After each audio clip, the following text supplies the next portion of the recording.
I've just walked back a little bit just to show you this. Look how the river's brought this. Look how the river's brought this fence down. That's the height it's been. And look at that. Totally destroyed this fence and washed all this ballast out. And they've got a skip there, look, clearing out a settee. Obviously the lads working there crash out on, totally ruined. So that's been totally flooded in there. I would say, be interesting to know, I would say at least they've had it in, because it drops down in there, they've had it in at least 3 or 4 foot deep. So I have seen, I walked up, I've not been up this summer this far. I walked up last winter and I saw some lads fishing here. So I might come up and give it a go. It's parking's not very good at Chesterfield end. I know that road's double yellows all the way on and difficult parking. Obviously we've been near a Chesterfield town centre. I'm not paying, there's a massive pay and display car park just off the bypass where they were going to build a marina and they never did, but I'm not paying to park. I never pay to park. I'm like Tim, I pay enough road tax. So I pay enough road tax. I'm not paying to park. I always find somewhere free to park. You pay to drive on the roads and then you've got to pay to park at the side of the road. No way. So yeah, I'm just down at the water level now, but that's your new housing estate. All your debris and your trees and a pink blanket there.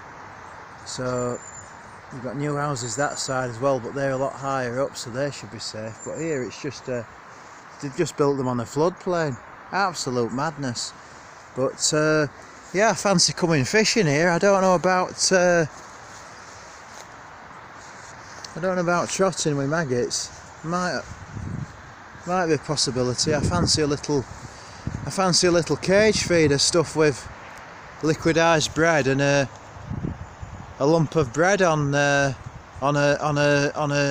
size 6 or 8 hook, a lump of flake pinched on, and just cast it in. There's a lot of overhanging trees. This is a clear spot here where I've seen lads fishing, so probably it's a 10 to 11 foot feeder rod max.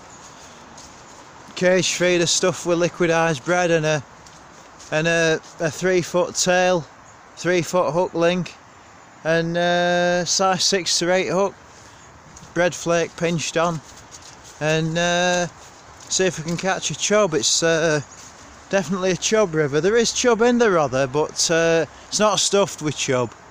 There is chub in, but they're few and far between. It's mainly a chub river, the Rother, and it's finding them.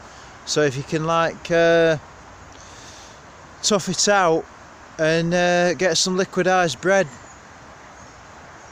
obviously not too much, put a little cage feeder on, and get some liquidized bread, trundling through the swim.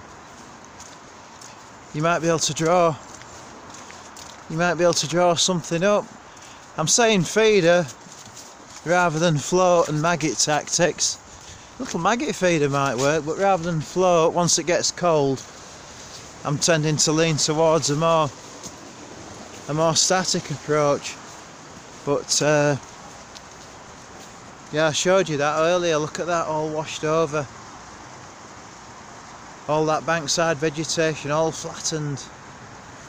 So we'd be like, probably be walking underwater now if we were here when that flood was on. But those houses up there, still numb, soulless things, and should be safe. That one there looks like it looks like plastic hoarding, like imitation plank. I don't think that's wood. I think it's plastic.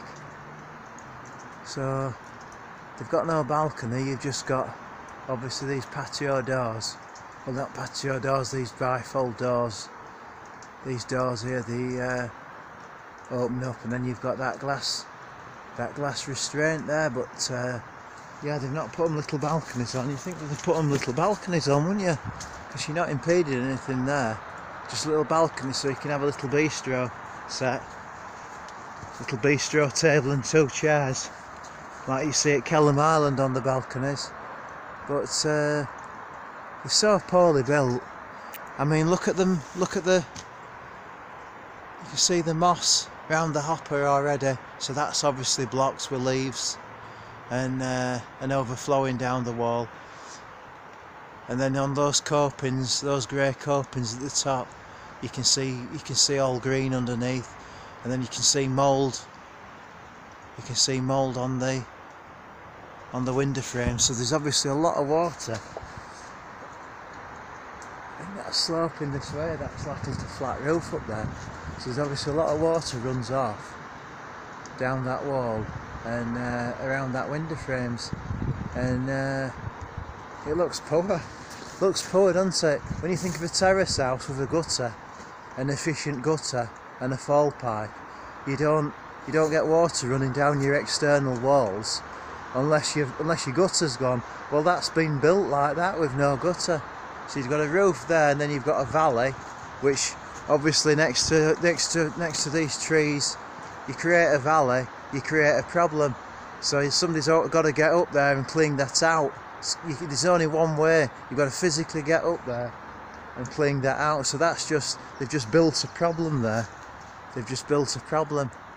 So yeah, it's a strange like little offshot. You've got a pitch roof there with that plastic cladding on, and then you've got like a brick offshot with a flattish, it'll have a fall on it, it'll have a slight fall on it, a flat roof, but water's just dripping off the edges and just down your exterior walls, which you know, we're not in Spain, we're in England. It rains all the time.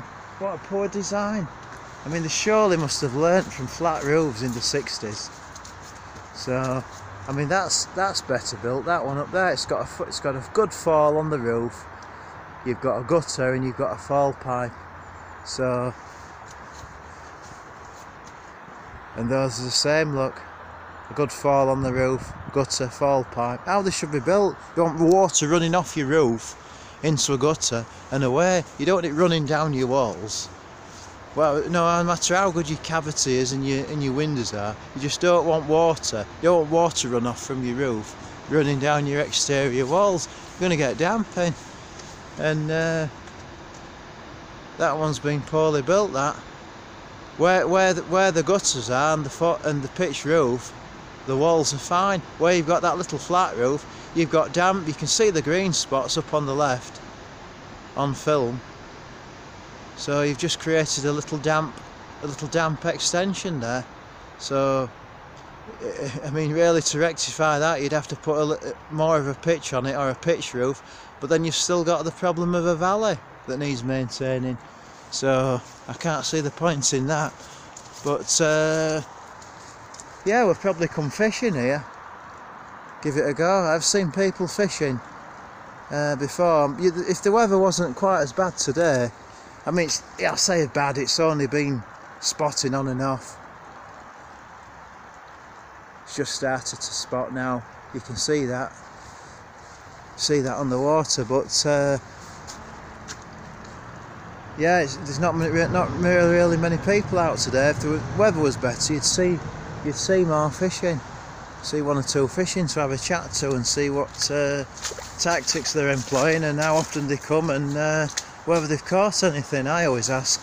So just going to carry on walking down here now, and if I pick anything up of interest, I'll switch back on.